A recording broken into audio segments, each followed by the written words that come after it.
Should the NBA really want Kyrie answering more questions?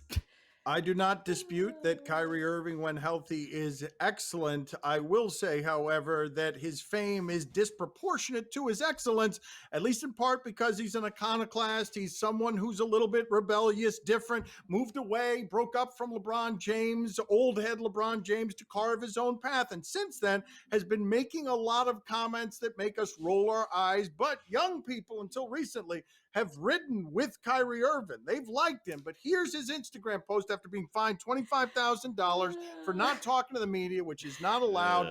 The key to it is at the end. I'll let you read it for yourself, but the end is really chef's kiss here. I do not talk to pawns. My attention is worth more.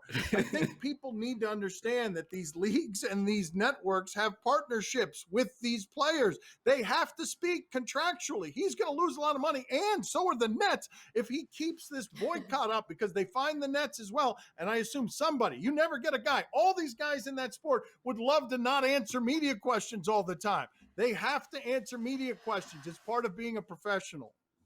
So Kyrie Irving is rightfully being roasted for, the language, the fine money, the pawns. But in some ways, actually, it's quite brilliant to say you're not talking to the media, because then if we criticize him, it becomes a self-fulfilling prophecy, right? Like, we're disrespecting him. That's why he's not talking to us. It's a vicious cycle.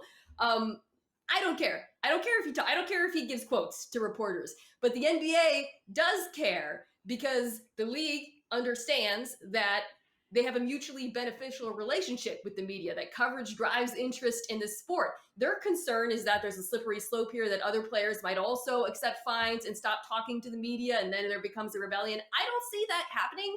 We've been down this road before in the NFL. Marshawn Lynch stopped talking to the media. There was a bunch of hand-wringing, oh no, who's going to give quotes? And guess what? Nothing happened. Other players continue to talk to the media because other players aren't necessarily like Kyrie Irving.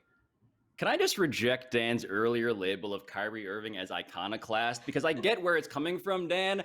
I just feel like the more we treat Kyrie Irving as like enlightened or artistic, even despite his use of the word art in any way, the more we are indulging what is ultimately an extraordinarily common phenomenon, which is that a young guy watched way too many YouTube videos, his brain got eaten by the internet, and all the things I love and loved about Kyrie Irving, his charitable works, his handle, which may be the best of all time, his otherwise really genuine thoughtfulness, it all gets filtered through this prism of, wait a minute, you're online way too much. Really? And by the way, Dan, he's the guy who still, once again, said that we don't have pictures of the earth. Oh boy. This is who we're arguing about. Like, iconoclasm is one thing. He is a guy with a degree from YouTube University. Spoken like a true pawn.